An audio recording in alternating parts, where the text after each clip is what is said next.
Hey, good morning to SVB students.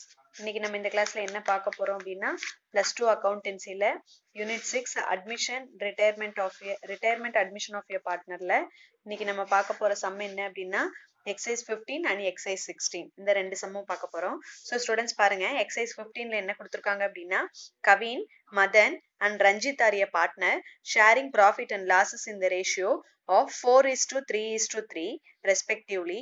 Kavin retired from the firm of 31st December 2018. On the date of retirement, his capital show a credit balance rupees 1,50,000. Past journal entries if அப்படின்னு கொடுத்துருக்காங்க.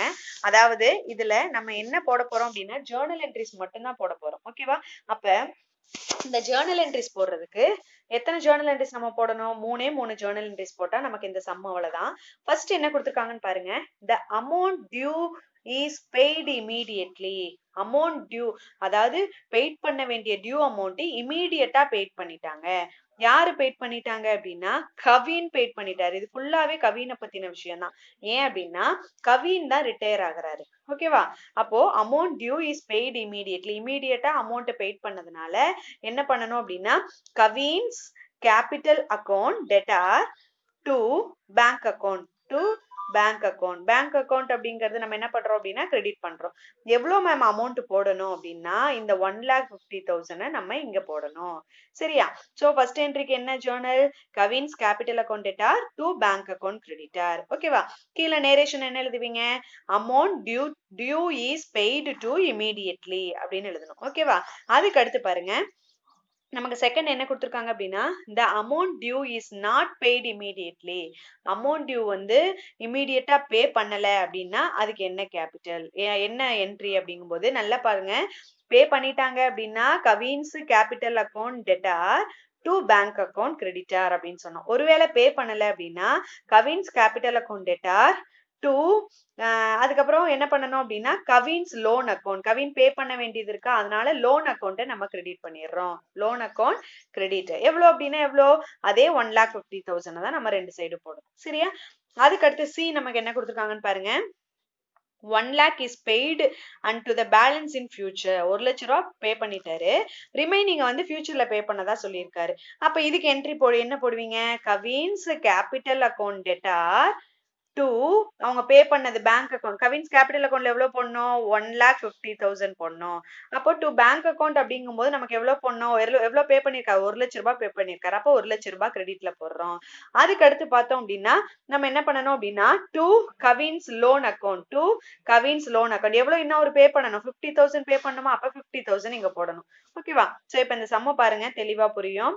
First என்ட்ரிக்கு Kavin's capital account debtor to bank account, செகண்டுக்கு Kavin's capital account debtor to Kavin's loan account, தேர்டுக்கு Kavin's capital account debtor to bank account to Kavin's capital account to Kavin's loan account. சரியா?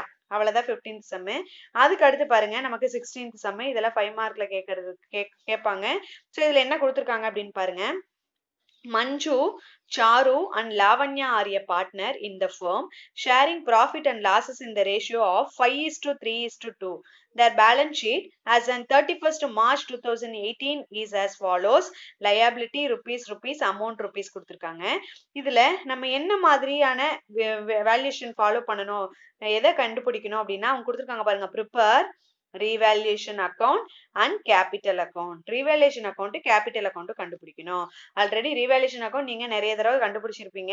revaluation account போடும்போது நம்ம என்ன பண்ணணும்? இந்த மூணு விஷயத்தை மட்டும்தான் revaluationக்கு எடுத்துக்கணும். ஆமாவா?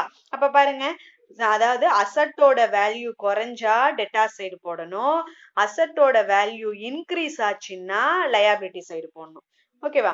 அதே போல லயபிலிட்டிஸ் வந்து அதிகமானா நல்லா கவனிங்க, இது வந்து டிக்ரீஸ், இது இன்க்ரீஸ்னு சொன்னேன். ஆமாவா? லயபிலிட்டி வந்து இன்க்ரீஸ் ஆச்சுன்னா டெட்டா சைடும், லயபிலிட்டி குறைஞ்சது அப்படின்னா நமக்கு அசட் சைடும் நம்ம கிரெடிட் சைடும் போடுவோம். இது நமக்கு ஃபார்மேட். இங்க பாருங்க, stock to be a depreciation 10,000. Stock வந்து டெப்ரிஷியேட் ஆயிருக்கு. டெப்ரிஷியேட்னா குறைஞ்சிருக்கா, அப்ப இந்த பக்கம் வரும் டு ஸ்டாக் டெப்ரிஷியேஷன் 10,000. ஓகேவா?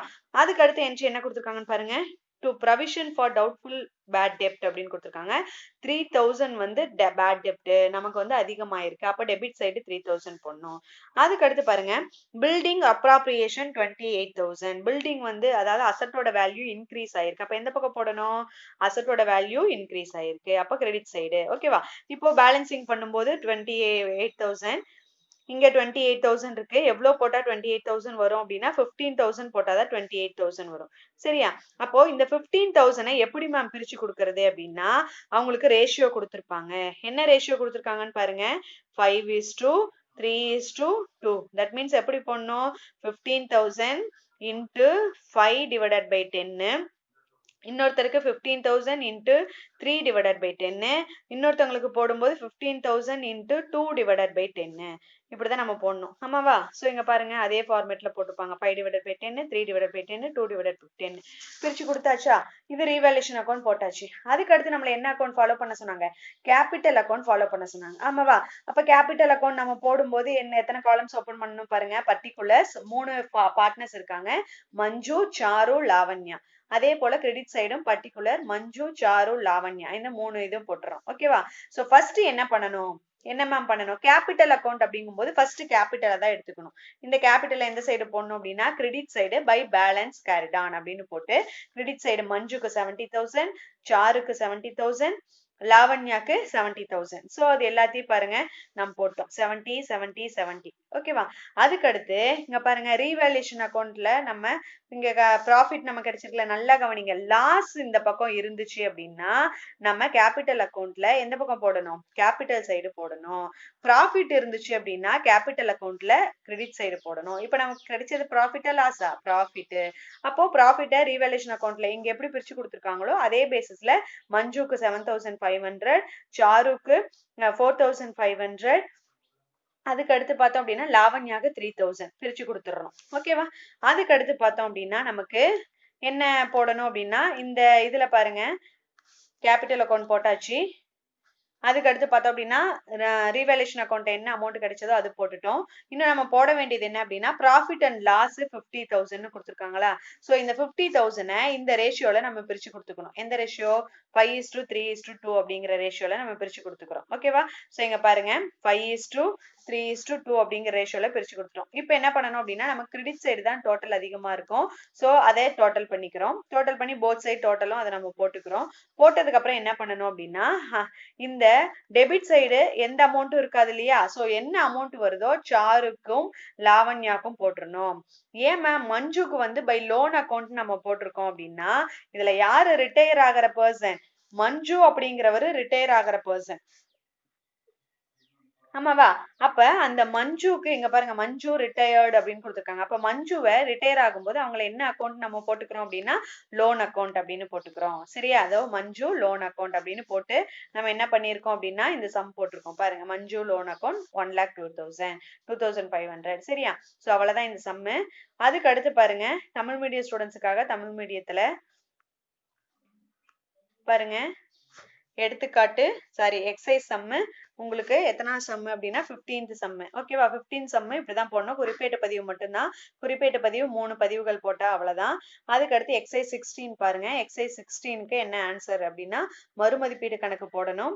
அதுக்கப்புறம் பார்த்தோம் அப்படின்னா முதல் கணக்கு தனியா போடணும். சரியா? மறுமதிப்பீடு கணக்கு, முதல் கணக்கு. சோ இந்த லெசன் ரொம்ப ஈஸி. அதுக்கப்புறம் பார்த்தோம் அப்படின்னா உங்களுக்கு எக்ஸசைஸ்ல மொத்தம் எத்தனை சம் இருக்கு அப்படின்னா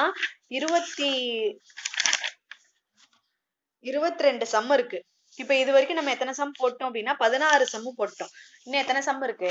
17, 18, 19, 20, 21. சோ இந்த 5 சம்மும் நீங்க பிராக்டிஸ் பண்ணுங்க. சரியா? சோ ஏதாவது டவுட் இருந்தது அப்படின்னா மெட்டீரியலை பாரு. மேற்கொண்டு புரியல அப்படின்னா எனக்கு கால் பண்ணு. சரியா?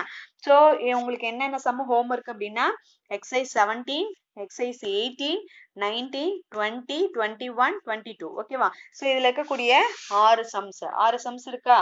2, 4, 6 சம்ஸ் இருக்கு. இந்த 6 சம்மும் நீ போடு. அந்த இது அடுத்த சம் போடும்போது நீ எப்படி போடணும் அப்படின்னா பேலன்ஸ் ஷீட் போடணும். பேலன்ஸ் ஷீட் ஆஸ் யூசுவல் உங்களுக்கு தெரியும். அசட் லயபிலிட்டில என்ன இருக்கோ அது அப்படியே எடுத்து போடுவோம். பிளஸ் அது மட்டும் இல்லாம ரீவேல்யூஷன் அக்கௌண்ட்ல என்ன போடுறோமோ அதை வந்து என்ன பண்ணுவோம் அப்படின்னா மைனஸ் பண்ணி போடுவோம். ஓகேவா? சோ உனக்கு எல்லாமே தெரியும். தெளிவா பாரு. டவுட் இருந்ததுன்னா மெட்டீரியலை பாரு. உனக்கு தெளிவா புரியும். சரியா? சோ அடுத்த கிளாஸ்ல அடுத்த யூனிட்ல என்ன இருக்கு அப்படின்னு பார்க்கலாம். Thank you students.